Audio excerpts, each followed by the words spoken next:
Imagine a quiet evening, the sun dipping below the rooftops, casting long shadows across the kitchen floor. Somewhere in a modest home, a simple remedy is being prepared, not with pills or prescriptions, but with a root pulled from the earth, ground, warmed, and wrapped in cloth. It's placed gently around a swollen joint, and within minutes, a deep, soothing warmth begins to spread. Not long after, the ache that's haunted the body for weeks starts to loosen its grip. This isn't magic. It's not science fiction. It's something far older and more profound, the quiet power of ginger, used in a way that modern medicine rarely talks about, yet has been whispered through generations in homes and healing traditions around the world. In recent years, as people grow more cautious about synthetic drugs and their side effects, a quiet revolution has been unfolding, not in laboratories or hospitals, but in kitchens and living rooms.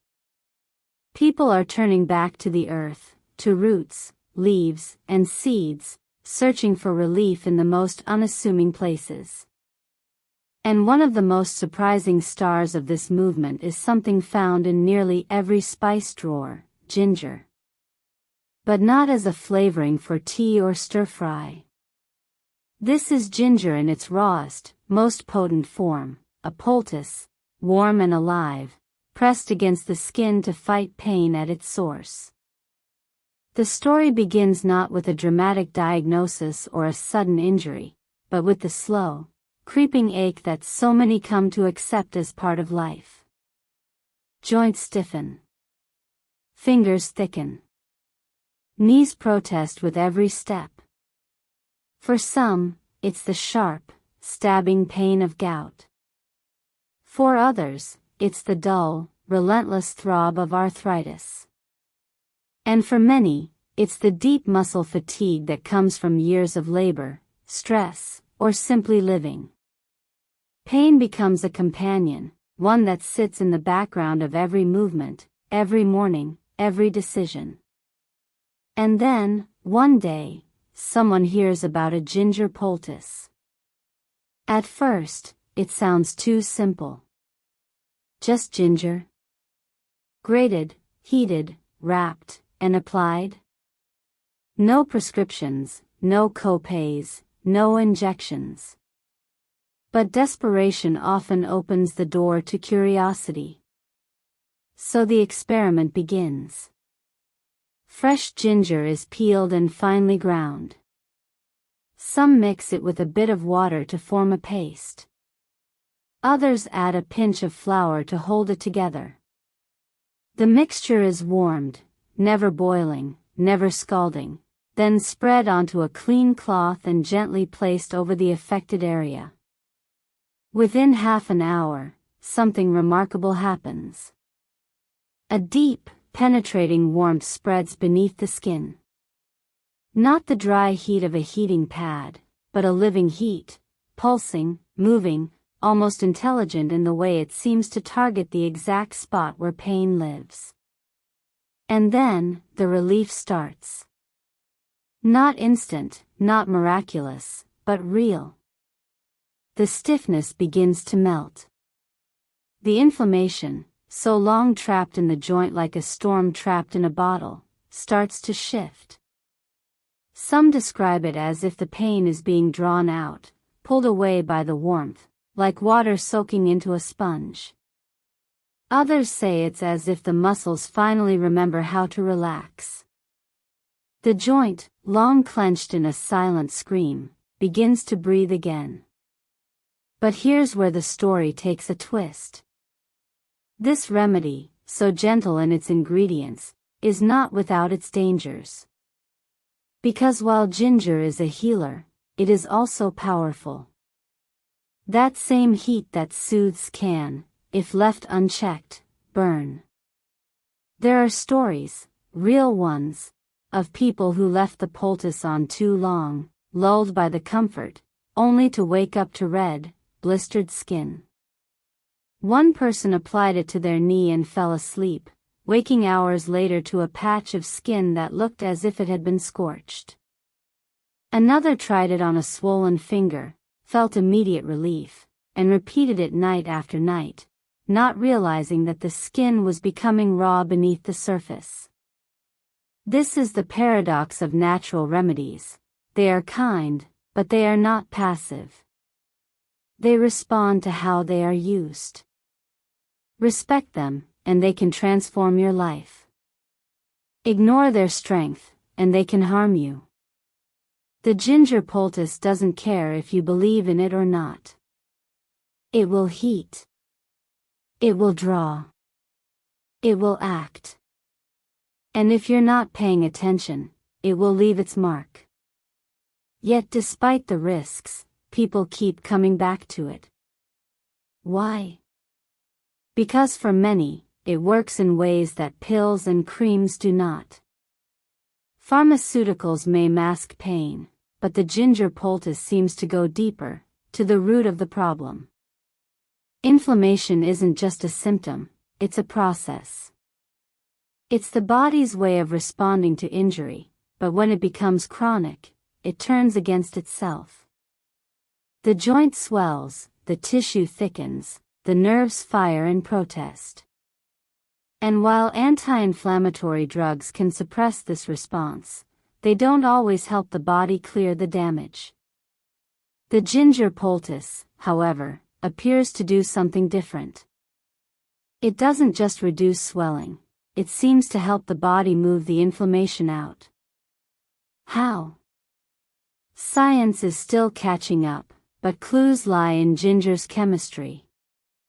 Ginger contains compounds like gingerol and shogal, which have been studied for their anti-inflammatory and antioxidant properties. When applied topically, these compounds may stimulate blood flow, increase circulation to the area, and activate the body's natural detoxification pathways. The heat itself plays a crucial role. It opens up capillaries, softens tissues, and makes it easier for the body to flush out metabolic waste and inflammatory byproducts. It's like turning on a faucet in a clogged pipe. The ginger doesn't dissolve the blockage, it helps the body wash it away. But the effects go beyond the physical. There's something deeply psychological, even spiritual, about placing a warm, natural remedy on your body and feeling it work. It's a ritual. A moment of pause. A declaration that you are listening to your body, that you are willing to care for it with your own hands. In a world of instant fixes and digital distractions, this slow, deliberate act becomes a form of rebellion. You are not outsourcing your healing. You are participating in it. And the results, when they come, can be startling. Some report waking up the next morning to find a swollen joint dramatically reduced in size. Others describe a sensation of lightness, as if a weight they didn't even realize they were carrying has been lifted. One person, after using the poultice on a chronically painful finger, found they could finally wear a ring that had been stuck for months. Another, who had given up on walking without pain, took a full lap around the block the day after treatment, something they hadn't done in years. But not all stories are straightforward. Healing, especially with natural methods, is rarely linear. There's a phenomenon some have noticed and quietly shared, the jumping pain. One day, the big toe feels better, only for the pain to appear in the next toe over. Or the knee improves, but the ankle flares up. At first, this can be alarming.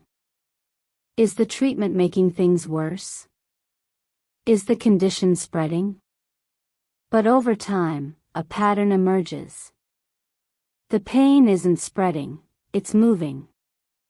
Like water finding a new path, the inflammation is being redirected, pushed from one area to another as the body attempts to balance itself. It's as if the poultice doesn't just treat the symptom, but reorganizes the entire system. This shifting pain is a reminder that the body is not a machine with isolated parts, but a network, a living ecosystem. You can't treat a joint without affecting the whole. And the ginger poultice, in its simplicity, seems to understand this. It doesn't just numb or suppress, it communicates with the body, asking it to heal in its own way, on its own timeline. Still, questions remain. How long should it be left on? Is there a best time of day to use it? Can it be used every day? The answer, it seems, is both simple and complex. Listen to your body. The ideal window appears to be in the early evening, around 6 o'clock, when the body is winding down but not yet preparing for sleep. The heat can be comforting, but if applied too late, it may interfere with rest. And while the relief can be powerful, it's not meant to be left on overnight. A few hours is enough. Any longer, and the risk of skin damage increases.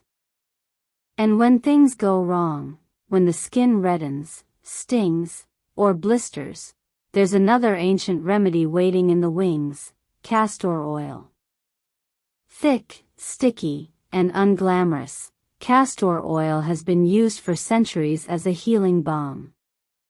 When applied as a compress after a ginger treatment, it soothes irritated skin, reduces redness, and supports tissue repair. It's not a cure for overuse, but it's a compassionate response, a way to care for the body even when it's been pushed too far.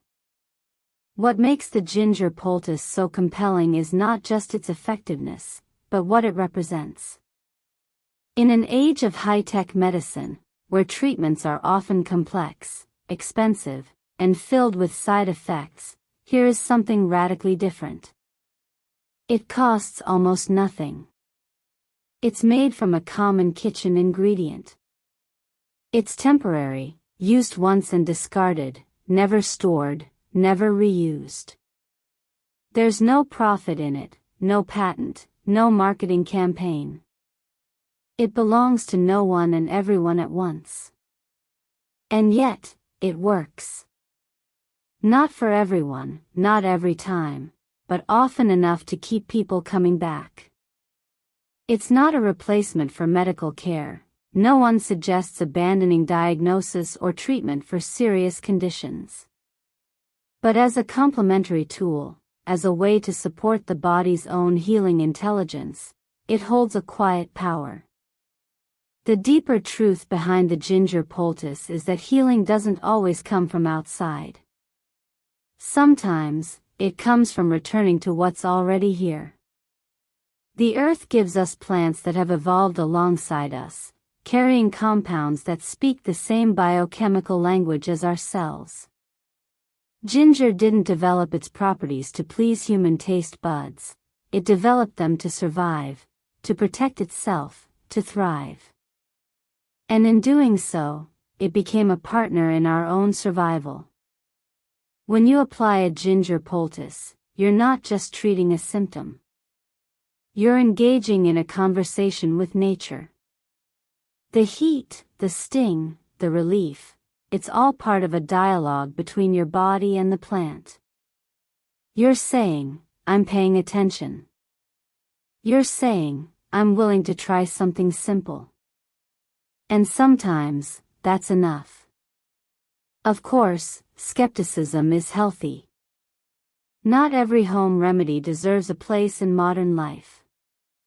But the persistence of the ginger poultice, its quiet spread through word of mouth, its survival across cultures and centuries, suggests it's more than just folklore. It's a testament to the human instinct to heal, to find solutions in the world around us, to trust our own experience even when science hasn't fully caught up. And perhaps that's the most important lesson. In a world that often tells us we need more drugs, more tests, more experts, sometimes what we really need is less. Less complexity. Less cost. Less interference. Just a root, some cloth, and the courage to try. So the next time you reach for a painkiller, pause. Look in your spice cabinet.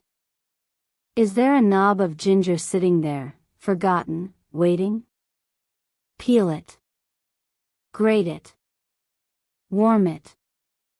Wrap it. Place it gently on your aching joint. Sit quietly. Feel the heat rise. Breathe. Wait. You might not believe in miracles, but you might just believe in ginger. If you found this story meaningful, don't forget to like, subscribe, and hit the bell so you never miss another journey into the quiet wisdom of natural healing. Share this video with someone who's been searching for relief beyond pills and potions, because sometimes, the most powerful medicine isn't made in a lab, it's grown in the soil, passed down through hands, and warmed by hope. Until next time, take care of your body, trust your instincts, and remember, nature often speaks softly, but it's always worth listening.